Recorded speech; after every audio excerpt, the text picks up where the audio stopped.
안녕하세요. 반갑습니다. 이번 삼천 비기에서도 영양만 듬뿍 가져가시기 바랍니다. 감사합니다. 새로운 챕터가 시작되었습니다. 7장 트랜스미션 미디어입니다. 전송 매체에 관해서 학습하도록 하겠습니다.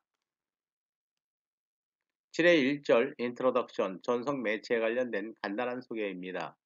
트랜스미션 미디어 즉 전송 매체는 피지컬 레이어 바로 아래에 위치하는 것입니다. 트랜스미션 미디어는 직접적으로 피지컬 레이어가 컨트롤하는 것입니다. 또 트랜스미션 미디어는 일반적으로 레이어 제로라고도 하는 것입니다. 레이어 1이 피지컬 레이어인 것입니다. 제로 계층이라고도 하는 것입니다. 전송 매체는 물리층에 의해서 제어되는 것입니다. 따라서 제0 계층이라고도 하는 것입니다. 샌더 쪽의 피지컬 레이어와 레시버 쪽의 피지컬 레이어가 전송 매체로 연결되어 있는 것입니다. 이러한 전송 매체는 케이블일 수도 있고 에어, 공기일 수도 있는 것입니다. 즉 유선 전송 매체일 수도 있고 무선 전송 매체일 수도 있다는 것입니다. 전송 매체의 종류 분류해 보도록 하겠습니다. 트랜스미션 미디어는 가이디드 미디어와 언가이디드 미디어, 즉 와이어드 미디어와 와이어리스 미디어로 나눌 수 있는 것입니다. 와이어가 사용되는 유선 전송 매체와 와이어가 사용되지 않는 무선 전송 매체로 구분할 수 있는 것입니다. 유선 전송 매체는 크게 세 가지가 있는 것입니다.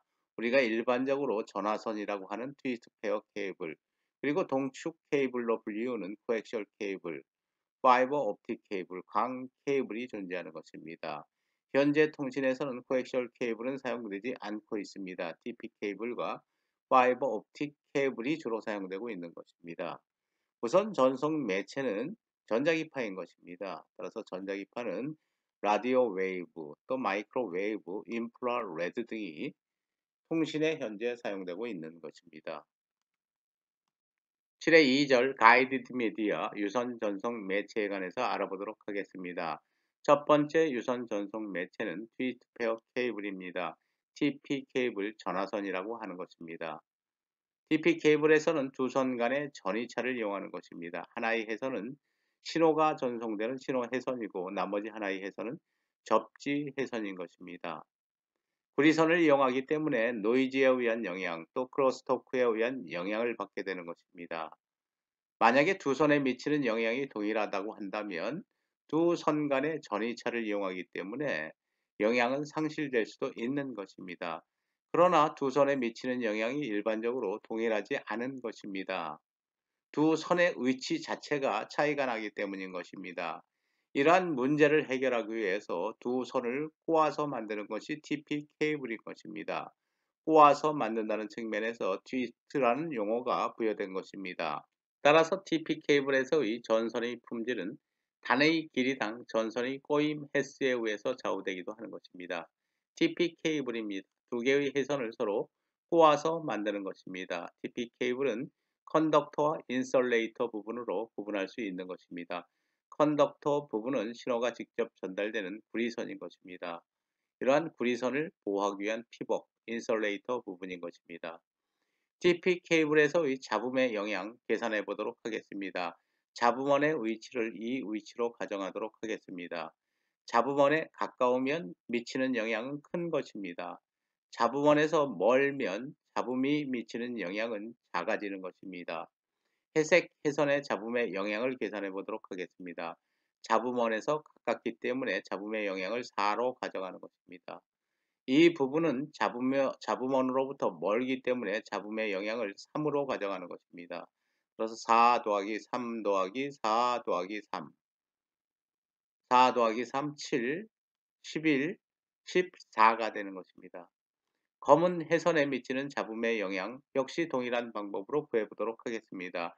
잡음원으로부터 먼 부분에 있기 때문에 3인 것입니다. 3 더하기 가까운 부분에 4, 7 더하기 3, 10입니다. 더하기 4, 14가 되는 것입니다. 잡음에 미치는 영향이 14인 것입니다.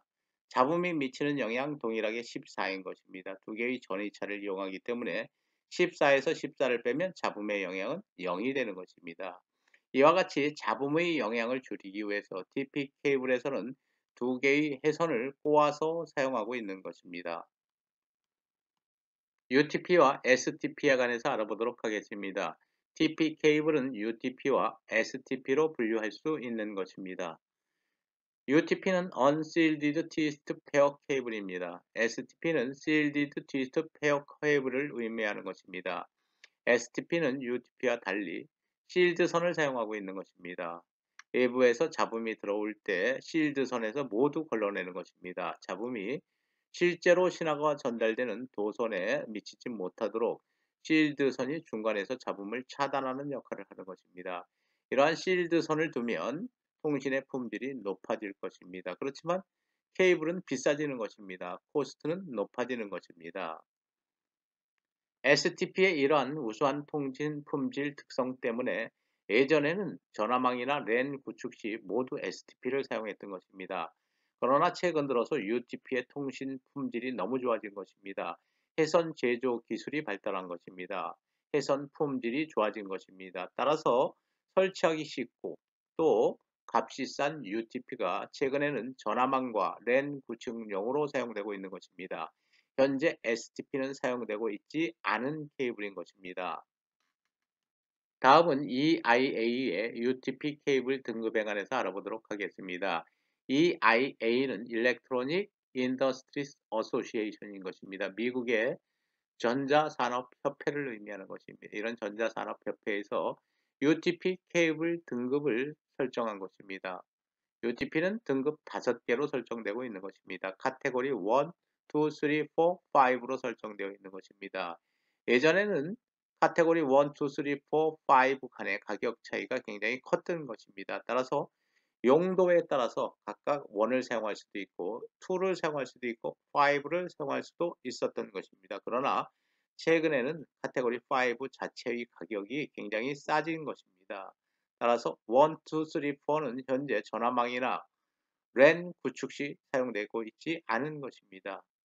현재는 카테고리 5만 사용되고 있는 것입니다. 카테고리 5를 사용하면 랜을 구축할 경우 100Mbps/s로 통신을 수행할 수 있다는 것입니다.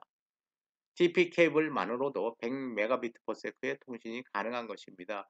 물론 광 케이블로 랜을 구축하면 기가빗 랜을 구현할 수도 있는 것입니다. 그러나 최근에 운영되고 있는 TP 케이블을 이용한 랜에서는 대부분이 100Mbps/s의 통신 속도를 갖는 것입니다. 카테고리 5는 게이지가 24인 것입니다. 여기서 AWG는 미국에서 정한 와이어 게이지를 의미하는 것입니다. 이 게이지 값이 작을수록 해선, 즉 구리선의 반경이 커지는 것입니다. 다음 슬라이드에서 간단하게 언급되는 내용입니다.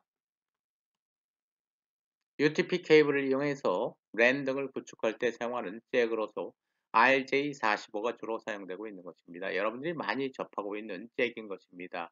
RJ45 메일 잭입니다. RJ45 피메일 잭입니다.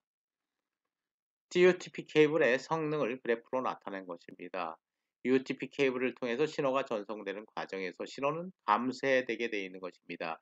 UTP 케이블에도 저항이 존재하는 것입니다. 물론 저항은 크지 않지만 당연히 해선이기 때문에 저항이 존재하는 것입니다. 따라서 신호는 감쇄되는 것입니다. 그런데 그 신호의 감쇄는 주파수에 따라서 비례하는 것입니다. 일반적으로 주파수가 높으면 감쇄량은 커지는 것입니다. 주파수가 낮은 경우보다 주파수가 높은 경우 감쇄량은 더 커지는 것입니다. TP 케이블에서의 주파수의 변화에 따른 감쇄량의 변화를 그래프로 나타낸 것입니다. 물론 UTP의 해선 특성에 따라서 감쇄 값이 틀려질 수도 있는 것입니다. 게이지 값이 클수록 감쇄는 커지는 것입니다. 게이지 값이 크다는 것은 해선의 구리선의 반경이 적어진다는 것입니다. 당연히 구리선의 반경이 더 크면 더 굵은 구리선을 이용하면 감쇄는 적을 것입니다.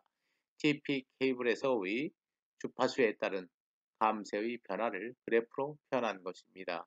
높은 주파수에서 비교적 감쇄가 크다는 것입니다. 따라서 신호의 전송 거리가 제한될 수도 있다는 것입니다. 7의 2의 2절 유선 전송 매체 중의 하나인 코엑셜 케이블, 동축 케이블에 관해서 알아보도록 하겠습니다. 여러분들은 안테나 선으로 많이 들어봤을 것입니다. 굉장히 선의 굵기가 굵은 것입니다. 동축 케이블의 구조는 내부에 인너 컨덕터가 있는 것입니다. 구리선인 것입니다. 비교적 굵은 구리선이 있는 것입니다. 이러한 구리선을 보호하기 위한 인설레이터, 절연체가 감싸고 있는 것입니다. 또 실드선이 있는 것입니다. 외부에서의 잡음을 걸러내는 역할을 하는 것입니다. 이러한 실드선을 절연하기 위한 인설레이터가 다시 있는 것입니다. 외부의 습기 또는 충격 등으로부터 해선을 보호하기 위한 플라스틱 커버가 최종적으로 덮여 있는 것입니다. 따라서 선의 굵기가 굉장히 굵어지는 것입니다. 오래전에 20-30년 전에는 동축 케이블을 이용해서 랜을 구축하기도 한 것입니다. 케이블의 굵기가 너무 굵었기 때문에 설치에 어려운 측면도 있었던 것입니다. 또 이러한 동축 케이블은 케이블 TV망의 전송 매체로서도 널리 사용되어 왔던 것입니다. 일부 전화망의 트렁크 해선으로도 사용되어 왔던 것입니다. 그러나 현재는 코엑셜 케이블은 통신 분야에서 사용되고 있지 않는 것입니다. 그 원인은 UTP의 품질이 너무 좋아졌기 때문인 것입니다. UTP를 사용하고 일부 더 나은 통신 속도를 유지하기 위해서는 파이버 옵틱 케이블, 강 케이블을 사용하면 되는 것입니다. 동축 케이블은 의미가 없어진 것입니다. 동축 케이블 표준에 관한 내용입니다. 동축 케이블 역시 카테고리 3로 나눌 수 있다는 것입니다. 첫 번째 카테고리는 RG59인 것입니다. 두 번째는 58, 세 번째는 11인 것입니다. 임피던스가 다른 것입니다. RG59인 경우에 케이블의 임피던스는 75옴, 5811인 경우에는 50옴인 것입니다. RG59는 보통 케이블 TV망에 사용됐던 유선 전송 매체인 것입니다. RG58과 11은 랜, 즉 이더넷을 구축할 때 사용되는 케이블이었던 것입니다. 일부 20-30년 전에 랜을 구축할 때 사용됐던 케이블인 것입니다. RG58은 11에 비해서 비교적 케이블의 굵기가 얇았던 것입니다. 따라서 씬 케이블이라고도 했던 것입니다. RG11은 58보다 케이블의 굵기가 굵었기 때문에 thick 케이블이라고 한 것입니다. 따라서 랜을 구축할 때 thin ethernet, thick ethernet이라는 용어를 사용했던 것입니다. thin ethernet을 구축하는데 RG58이 사용된 것입니다. thick ethernet을 구축할 때 사용된 동축 케이블이 RG11이었던 것입니다. 동축 케이블 서로 연결할 때 사용하는 BNC 커넥터 참고하기 바랍니다. 동축 케이블의 성능에 관련된 부분입니다. 동축 케이블에서도 저항이 있기 때문에 신호의 감쇄가 일어나는 것입니다. 그런데 그러한 신호의 감쇄는 주파수에 비례하는 것입니다. 주파수가 높으면 감쇄량은 커지는 것입니다. 그런데 TP 케이블보다 동일한 주파수에서 감쇄량이 더 큰 것입니다. 동축 케이블인 경우에는 TP보다 더 높은 주파수 대역을 이용해서 통신을 할 수도 있는 것입니다. 그러나 감쇄가 더 심한 것입니다.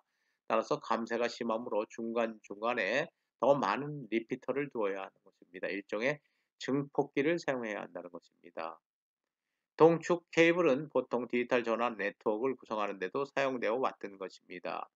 그러한 디지털 전화 네트워크에서의 비트레이트는 600Mbps 였던 것입니다. 그런데 최근에는 모두 파이버 옵틱 케이블 강섬유로 대체되고 있는 것입니다. 또 일부 케이블 TV망에서 동축 케이블이 사용되어 왔던 것입니다. 역시 강섬유로 대체되고 있는 것입니다. 20-30년 전에 이더넷 랜을 구축하는데 동축 케이블이 사용되어 왔던 것입니다. 그러나 이러한 것들도 모두 UTP 케이블로 대체되고 있는 것입니다. 현재 동축 케이블은 통신 매체로서 사용되고 있지 않는 것입니다.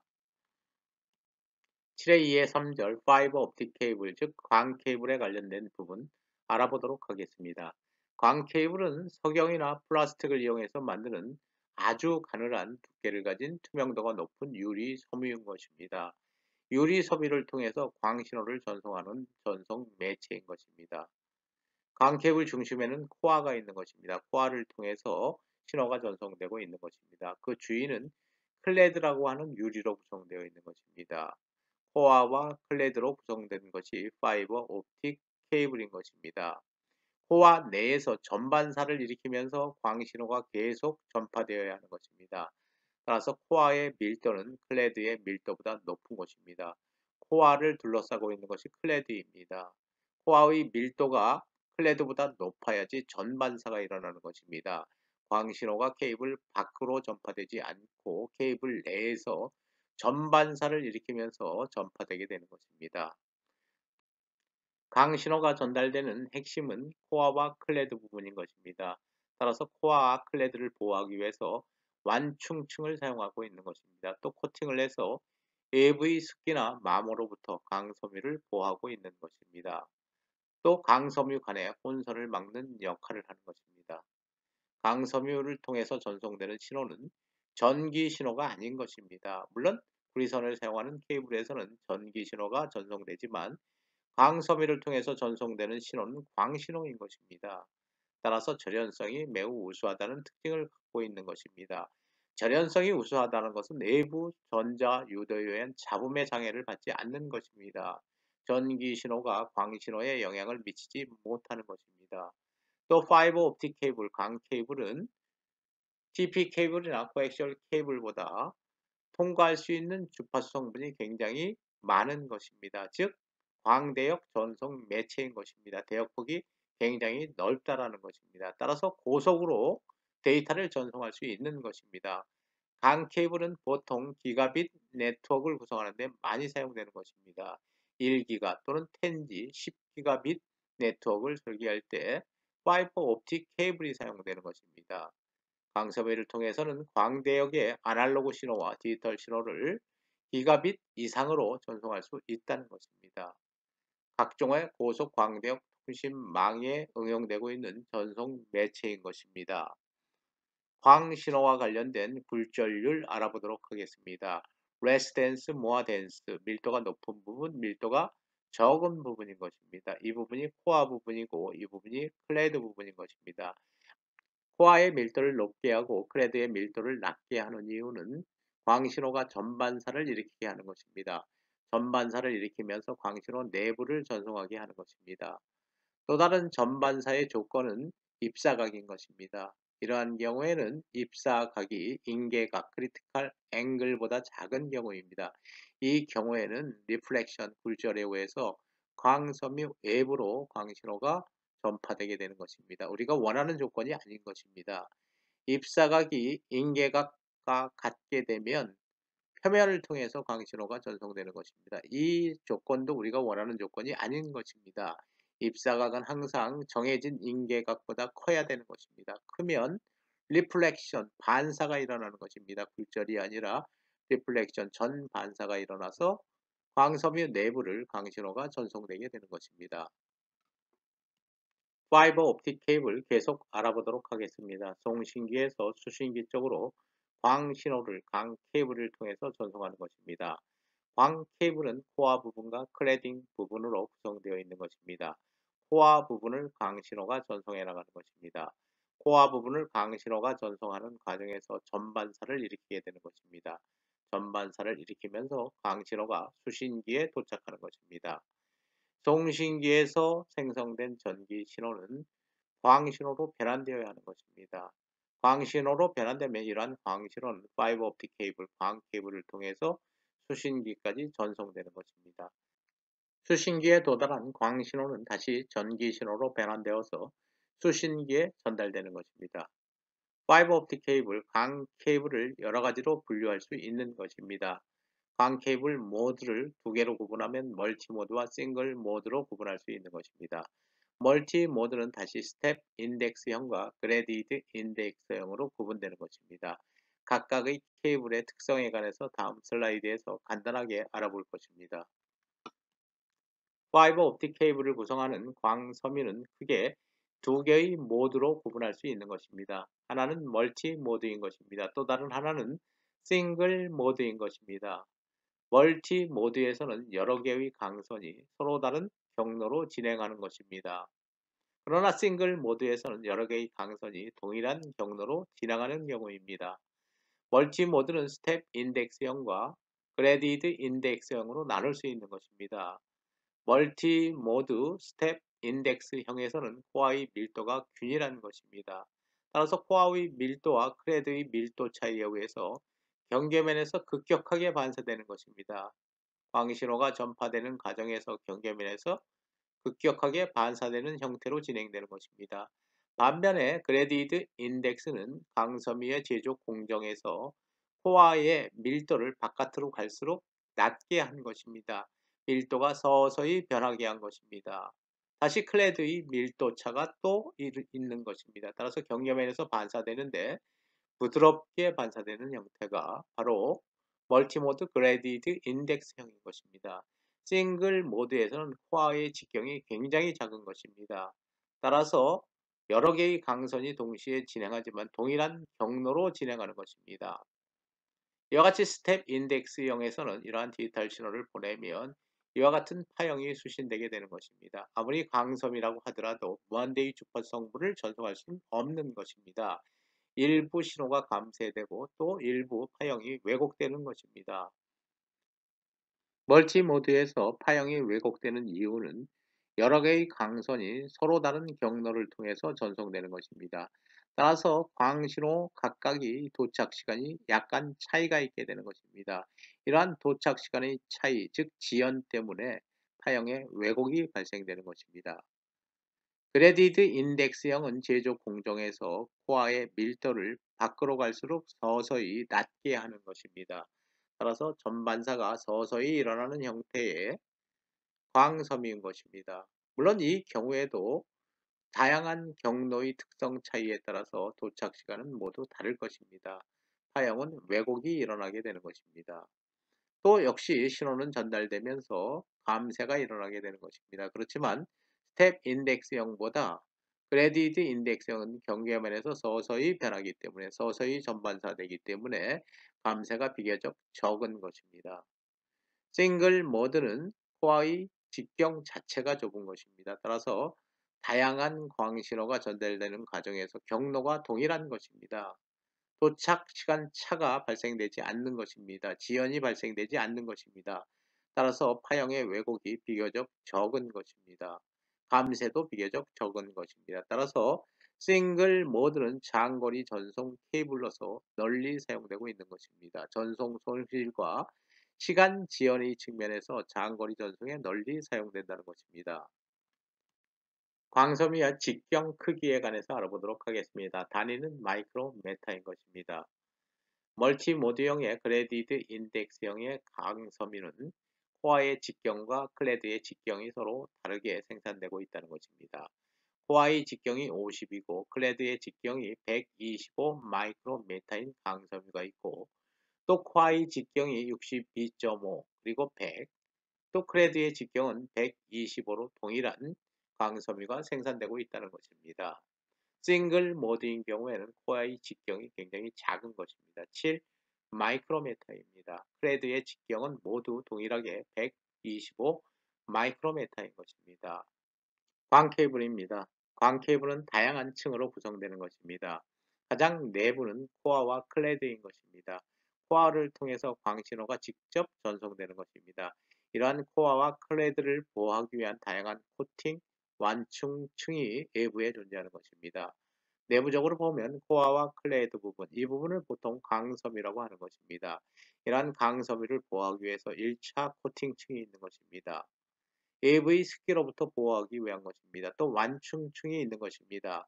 외부의 충격으로부터 강섬유를 보호하기 위한 층인 것입니다. 마지막으로 2차 코팅을 하게 되는 것입니다. 다양한 형태의 광 케이블이 현재 생산되고 있는 것입니다. 광 케이블을 연결하는 데 사용하는 커넥터 다양하게 존재하는 것입니다. SC 커넥터, ST 커넥터, 그리고 MT, RJ 커넥터가 광 케이블의 연결에 사용되고 있는 것입니다. 참고하시기 바랍니다. 광 케이블의 성능, 감쇄 특성을 나타낸 것입니다. 파장에 따른 감쇄의 변화, 별로 없는 것입니다. 특정 파장에서 일부 감쇄가 증가하는 경향이 있는 것입니다. 파장에 따른 광신호의 크기의 감쇄를 데시벨로 표현한 그래프인 것입니다. 광섬유를 통신에 사용할 때의 장단점에 관해서 알아보도록 하겠습니다. 광섬유인 경우에 밴드 입수가 굉장히 넓은 것입니다. 대역폭이 넓다는 것은 고속으로 데이터를 전송할 수 있다는 것을 의미하는 것입니다. 광섬유를 이용하면 1GBps 그리고 10GBps으로 데이터를 전송할 수 있는 것입니다. 전기 신호에 비해서 감쇄량이 굉장히 적은 것입니다. 감쇄량이 적다는 것은 더 긴 거리를 전송할 수 있다는 것입니다. 또 광신호는 전기 신호가 아니기 때문에 외부 전기 신호에 영향을 받지 않는다는 특징을 갖고 있는 것입니다. 광섬유는 부식에 영향이 없는 것입니다. 또 가볍다는 특징이 있는 것입니다. 매우 중요한 특징인 것입니다. 비행기의 모든 전기 회로 부분을 강섬유로 대체한다는 것은 의미가 있는 일입니다. 광신호를 이용하기 때문에 전기 신호를 이용하는 경우보다 도청이 힘든 것입니다. 물론 강섬유에는 단점도 있는 것입니다. 강섬유는 직경 자체가 굉장히 작은 것입니다. 머리카락 두께를 갖는 것입니다. 설치 및 관리에 전문성이 요구되고 있는 것입니다. 또 광섬유를 통해서 광신호를 양방향으로 전송할 수는 없는 것입니다. 빛의 전파 특성인 것입니다. 단방향, 한 방향으로만 전파될 수 있는 것입니다. 따라서 양방향 통신을 위해서는 두 개의 광섬유가 사용되어야 한다는 것입니다. 물론 TP 케이블에 비해서 광섬유는 비용이 굉장히 많이 든다는 것입니다. 비싸다는 단점을 갖고 있는 것입니다. 7의 3절 Unguided Media 무선 전송 매체에 관해서 알아보도록 하겠습니다. 와이어리스 커뮤니케이션 즉 무선 통신에서 사용되는 전자기파에 관련된 내용인 것입니다. 무선 통신에서 사용되는 주파수는 3kHz에서 900THz까지입니다. 3kHz에서 1GHz까지의 전파를 보통 라디오 웨이브라고 하는 것입니다. 1GHz에서 300GHz까지의 전파를 마이크로웨이브라고 하는 것입니다. 라디오 웨이브, 마이크로웨이브 등이 현재 통신에서 사용되고 있는 것입니다. 또 300GHz에서 400THz까지의 전파를 인프라레드, 적외선이라고 하는 것입니다. 적외선 통신 역시 현재 사용되고 있는 것입니다. 400THz에서 900THz까지의 가시광선, 라이트 웨이브, 현재 최근에 통신에 사용되고 있는 것입니다. 지구 상공 1000km까지 대기층에는 산소나 질소 등이 다수 분포되어 있는 것입니다. 물론 이런 산소나 질소 등은 원자로 구성되어 있는 것입니다. 원자는 핵 주위를 전자가 돌고 있는 모형으로 존재하는 것입니다. 핵 주위를 전자가 돌고 있는데 태양으로부터 강한 에너지를 받게 되는 것입니다. 태양으로부터 강한 에너지를 받으면 핵 주위를 돌고 있는 전자들 중에서 최외곽 궤도를 돌고 있는 전자들은 탈출을 하게 되는 것입니다. 핵의 구성력으로부터 벗어나게 되는 것입니다. 전자가 분리되는 것입니다. 이러한 전자가 분리돼서 모여 있는 층을 전리층이라고 하는 것입니다. 일종의 금속의 역할을 하는 것입니다. 전자가 분리되어서 하나의 레이어, 층을 이룬 것입니다. 전자기파는 다양한 형태로 전파될 수 있는 것입니다. 지구의 지표면, 즉 그라운드를 따라서 전파하는 지표파가 있을 수 있는 것입니다. 또 공간을 통해 직접 전파하는 직접파도 있는 것입니다. 직접파는 공간을 직접 전파하는 것입니다. Line of Sight Propagation인 것입니다. 또 전리층을 이용해서 전파하는 경우도 있는 것입니다. 전리층에서 반사되는 전파도 있는 것입니다. 전자기파가 전파되는 유형 알아보도록 하겠습니다. 비교적 주파수가 낮은 극장파, 장파, 중파 등은 지구의 표면을 따라서, 지표면을 따라서 전파할 수 있는 것입니다.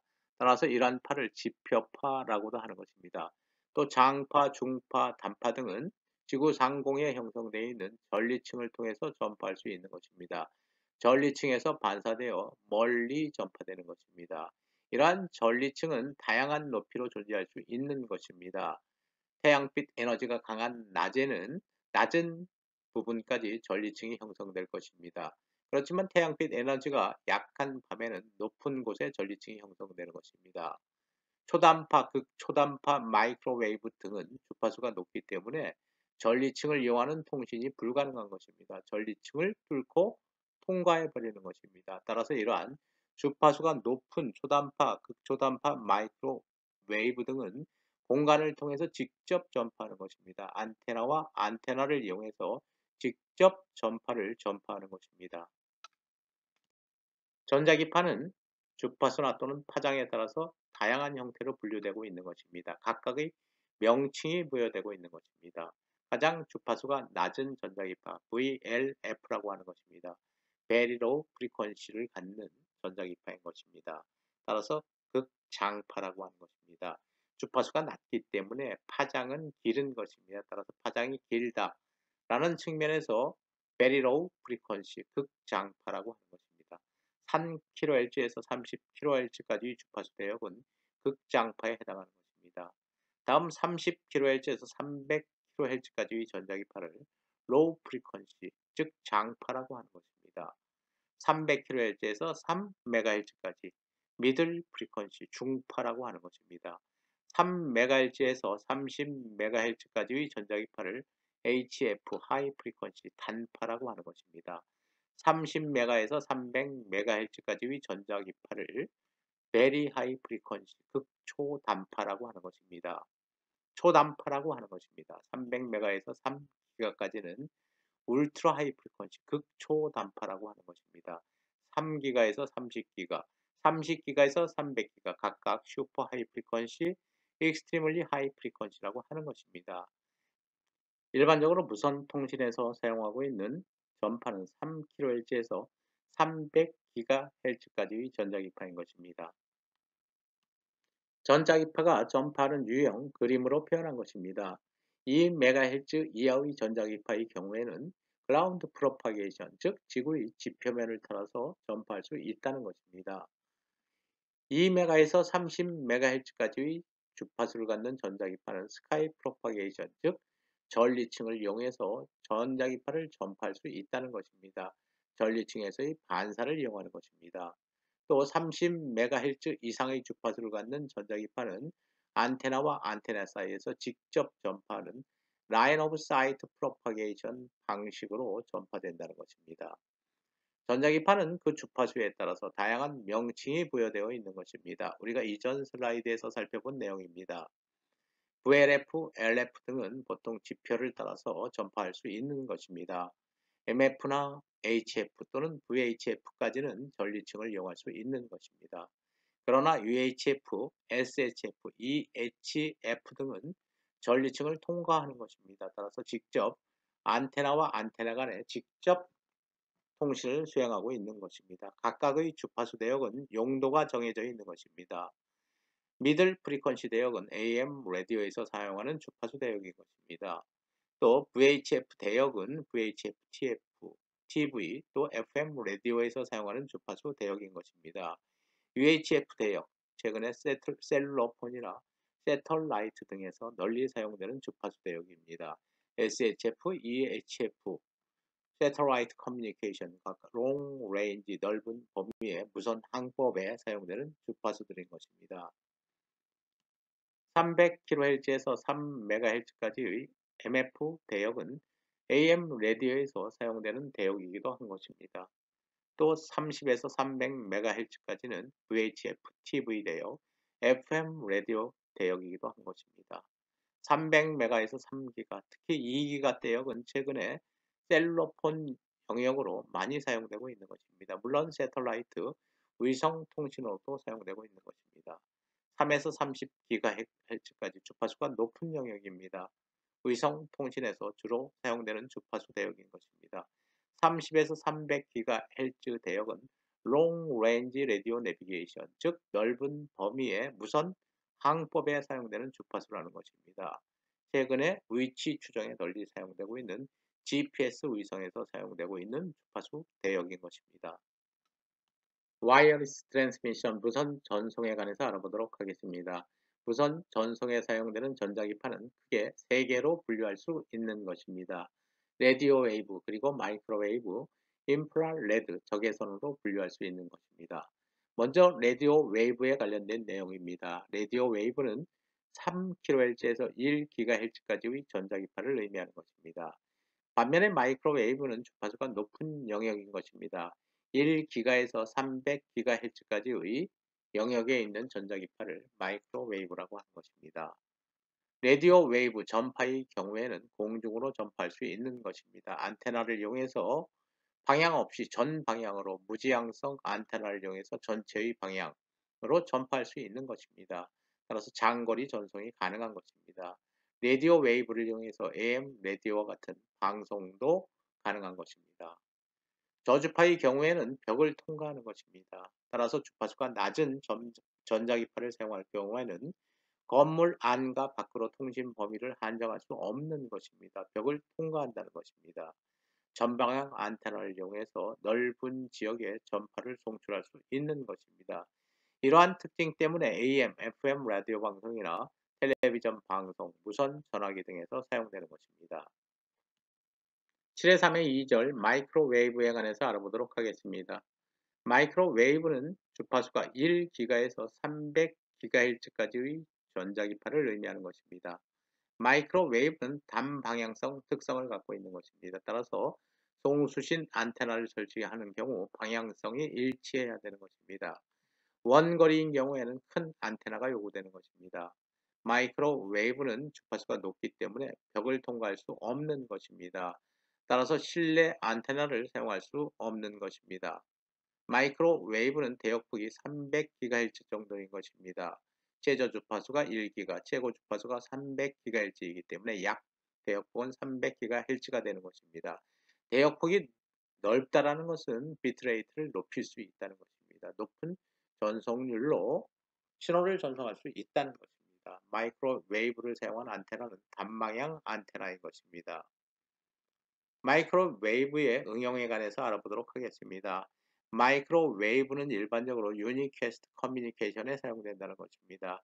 유니캐스트 커뮤니케이션은 1대1 통신을 의미하는 것입니다. 셀룰러폰 또는 새터라이트 네트워크, 위성 네트워크 또는 와이어리스 랜, 무선 랜 등에서 1대1 통신에 마이크로웨이브가 응용되고 있다는 것입니다. 7-3의 3절 인프라레드 적외선에 관해서 알아보도록 하겠습니다. 인프라레드 시그널 적외선 신호는 Short Range Communication에 응용된다는 것입니다. 좁은 영역의 통신에 응용되고 있는 것입니다. 그 중에서도 Closed Area에서 널리 활용되고 있다는 것입니다. 실내 공간에서 활용되는 것입니다. 적외선 리모컨이 그 대표적인 예인 것입니다. 또 적외선이 전파되는 과정은 Line of Sight Propagation이라는 것입니다. 공간으로 직접 전파되는 방식인 것입니다. 인프라레드 적외선은 300GHz에서 400GHz까지의 전자기파를 의미하는 것입니다. 적외선 통신은 단거리 통신에 사용되는 것입니다. 적외선은 주파수가 높기 때문에 벽의 통과가 불가능한 것입니다. 따라서 벽을 사이에 둔 다른 부분에는 영향을 미치지 않는 것입니다. 적외선 리모컨의 경우 다른 집에 영향을 미치지 않는 것은 벽을 통과하지 못한다는 적외선의 특징 때문인 것입니다. 또 적외선 통신은 건물 밖에서는 불가능한 것입니다. 태양에서 적외선을 방사하고 있으므로 통신에 방해를 받을 수 있는 것입니다. 적외선 통신과 관련된 표준도 있는 것입니다. 그 표준의 이름이 IRDA인 것입니다. Infrared Data Association인 것입니다. 이 IRDA는 키보드, 마우스, PC 간의 무선 통신에 관련된 표준인 것입니다. 비트레이트는 4Mbps 인 것입니다.